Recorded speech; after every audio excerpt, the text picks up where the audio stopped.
One Jacob's last word to his son, Dan, a crafty snake will win battles through cleverness and attacks, but they must not rely on that. They must trust in God and not in their own strength, remaining faithful in heart, and have genuine trust in God. Genesis chapter 49, verse 18. Jacob's prophecy to Dan said, "I trust in you for salvation, O Lord," meaning that Dan would be a strong leader only if he trusted in God, not in his own strength or ability. Those who rely on human strength often find it easier to trust themselves more than God, who is the one who gave them their gifts. Remember to thank God for who you are and what you have, so your trust remains well placed. "I trust in you for salvation, O Lord," expresses a deep personal dependence on God. Salvation is not something humanity can achieve through effort, intelligence, or power. It comes from God alone. This verse reflects a heart posture of surrender, where the believer acknowledges that deliverance, whether physical, emotional, or spiritual, must come from the Lord. Trust here is not passive. It is an active reliance, a confident expectation that God will rescue, guide, and fulfill His promises. True trust begins when we recognize that God is the only source of lasting salvation. Trust built through God's revealed presence. Exodus chapter 19, verse 9. When God told Moses he would come in a thick cloud so the people could hear him, he was establishing credibility and trust. The people were not asked to blindly follow Moses. Instead, God confirmed his authority through direct revelation. Trust grows when people encounter God's voice and see His power demonstrated. This passage shows that God desires His people to trust both Him and the leaders He appoints, but that trust is grounded in God's presence, not human authority alone. When God speaks and confirms His word, trust is strengthened. Exodus chapter 19. The theme of trusting God is revealed through His deliberate effort to build a relationship with His people. After bringing the Israelites out of Egypt, God reminds them that He carried them on eagle's wings and brought them to Himself. This reminder is essential because trust is rooted in remembering God's past faithfulness. God is not asking them to trust Him without reason. He is pointing them back to what He has already done as the foundation for their faith. As the chapter unfolds, God tells Moses that He will come in a thick cloud so the people can hear Him speak. This moment shows that trust grows through revelation and communication. God allows His voice to be heard so the people will know that Moses is truly sent by Him. In doing so, God removes doubt and establishes confidence. Trust is strengthened when God makes Himself known, showing that He desires a relationship where His people recognize His voice and authority. Trusting God through obedience. Leviticus chapter 25, verses 3, 4, 20, 22. In Leviticus chapter 25, God commanded the children of Israel to work the land for 6 years, but in the 7th year, they were to stop completely and allow the land to rest. They were not to sow, plant, or gather crops. Naturally, this instruction raised a serious concern. How would they eat if they were not producing food?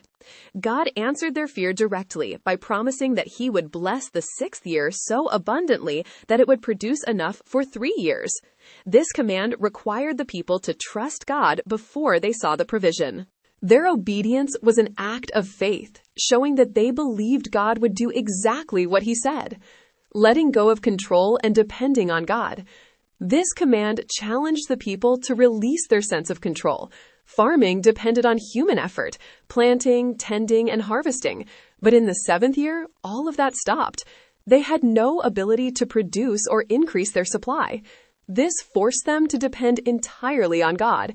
Trusting God often means stepping back from our own efforts and believing that He is still able to provide.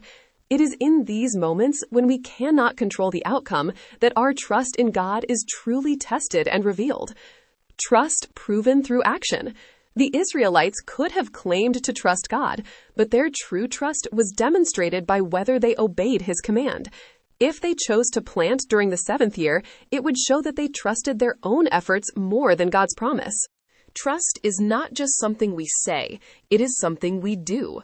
Their willingness to rest the land showed that they believed God's word enough to act on it, even when it seemed risky. God's provision comes before the need. God did not wait until the 7th year to provide food. Instead, He increased the harvest in the 6th year so that there would be more than enough stored up. This teaches that God often provides ahead of time, even when we do not realize it. What may seem like extra or overflow in one season may actually be preparation for a future season of dependence.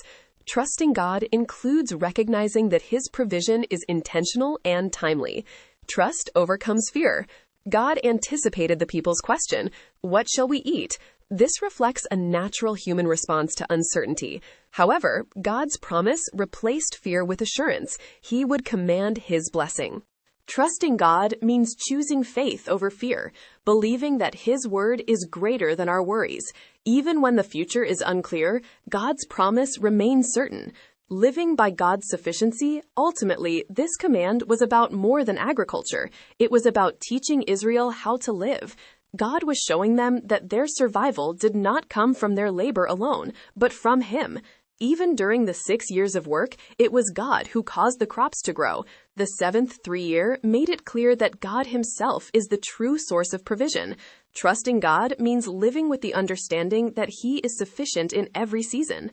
Takeaway: trusting God requires obedience, surrender, and faith in His provision. It means letting go of control, acting on His word even when it feels uncertain, and believing that He has already prepared what we need. Just as Israel depended on God during the 7th year, we are called to trust Him in seasons when we cannot rely on our own efforts, knowing that He is faithful to provide. God then invites the people into a covenant, calling them His treasured possession, a kingdom of priests, and a holy nation, if they obey Him. This reveals that trust is not only about belief, but about commitment within a relationship. God's promises are tied to their willingness to follow Him, demonstrating that trust is expressed through obedience. In this covenant, trust becomes the foundation of their identity as God's people. Before God descends on Mount Sinai, He instructs the people to consecrate themselves and prepare. This preparation highlights that trusting God includes reverence for His holiness. Trust is not casual or careless. It recognizes the greatness of God and approaches Him with respect. When God finally appears with thunder, lightning, fire, and a trembling mountain, the people witness His power in a way that deepens their understanding of who He is. Experiencing God's presence moves trust from an idea into reality, reinforcing that He is living, powerful, and worthy of their faith. Finally, God sets boundaries, warning the people not to come too close to the mountain. This teaches that trust also involves respecting God's instructions, even when they may not be fully understood. His commands are given for protection and order, and trusting Him means accepting His authority and wisdom. Altogether, Exodus chapter 19 shows that trust in God is built through His faithfulness, His revealed presence, His covenant relationship, His holiness, and His guidance. It is not blind faith, but a response to a God who makes Himself known and invites His people into a relationship grounded in trust. 2nd Book of Chronicles 14:11. Then Asa cried out to the Lord his God, "O Lord, no one but You can help the powerless against the mighty. Help us, O Lord our God, for we trust in You alone. It is in Your name that we have come against this vast horde. O Lord, You are our God. Do not let mere men prevail against You." What led up to Asa's prayer? 2nd Chronicles chapter 14, verses 1-10. Before this prayer, King Asa had established a season of righteousness in Judah. He removed idols, broke down altars of false gods, and commanded the people to seek the Lord. Because of this obedience, God gave the land rest and peace for a time. Asa also strengthened the kingdom by building fortified cities and preparing an army. 4. However, this season of peace was followed by a major test. Zerah the Ethiopian came against Judah with a massive army, far greater than Asa's forces. Asa was suddenly faced with a situation where his own strength, preparation, and military resources were not enough. This crisis revealed whether Asa's trust was truly in God or in what he had built. Recognizing human limitation, Asa begins his prayer by acknowledging a powerful truth. No one but You can help the powerless against the mighty. This is the foundation of trust, recognizing that human strength has limits, but God does not. Asa understood that the battle could not be won by numbers, strategy, or ability alone. Trust in God begins when we admit that we cannot do it on our own. Trust declared in the midst of crisis. Asa says, "For we trust in you alone." This was not a quiet belief. It was a public declaration in the face of danger. Trust is most clearly revealed in moments of pressure. When everything is uncertain, what we turn to shows where our trust truly lies. Asa chose to rely completely on God, not on his army or preparation, fighting in God's name, not his own. Asa continues, "It is in your name that we have come against this vast horde." This means the battle was not just physical, it was spiritual. Asa understood that he was representing God, not himself. Trusting God means stepping into situations under his authority, believing that he will act on behalf of his name. Asa was not seeking personal victory, he was standing for God's honor. A relationship-based appeal to God. Asa says, "O Lord, you are our God." This is not just a statement, it is a reminder of covenant relationship.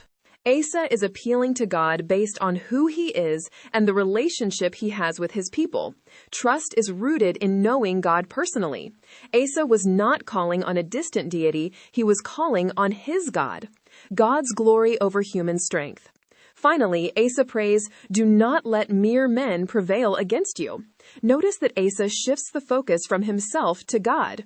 He sees the battle as one that reflects on God's power and reputation. Trust in God means believing that he will defend his own name and show his strength, especially when his people depend on him. The outcome, 2 Chronicles chapter 14, verses 12-13. After Asa's prayer, God defeated the Ethiopian army. Judah pursued them, and the enemy was completely overcome. This victory confirmed that Asa's trust was not misplaced. God responded to his dependence and faith. 5. Takeaway. Asa's prayer teaches that true trust in God is revealed in crisis. It begins with recognizing our limitations, declaring dependence on God, and acting in his name rather than our own. Trust is rooted in relationship and focused on God's glory, not just our survival.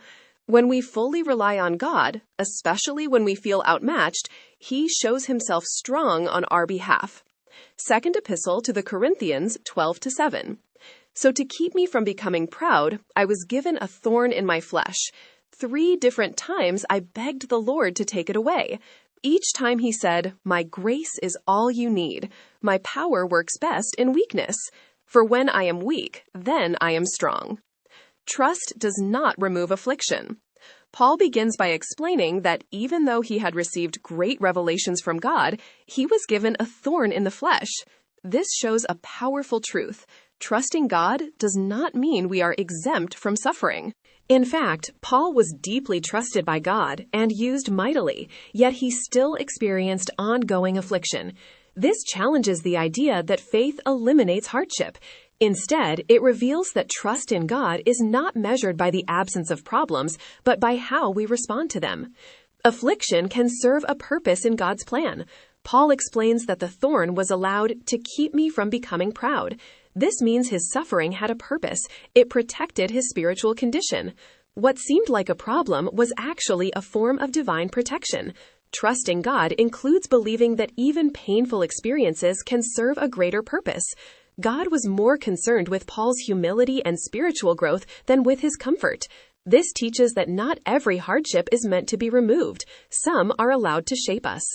Trust continues, even when prayers seem unanswered. Paul says he pleaded with the Lord 3 times to remove the thorn, but God did not take it away. Instead of removing the affliction, God gave him an answer. "My grace is all you need." This shows that trusting God means accepting his answer, even when it is not what we asked for. Paul did not stop believing or become discouraged. His faith remained steady. Trust is revealed when we continue to rely on God, even when he chooses not to change our situation. God's strength is revealed through human weakness.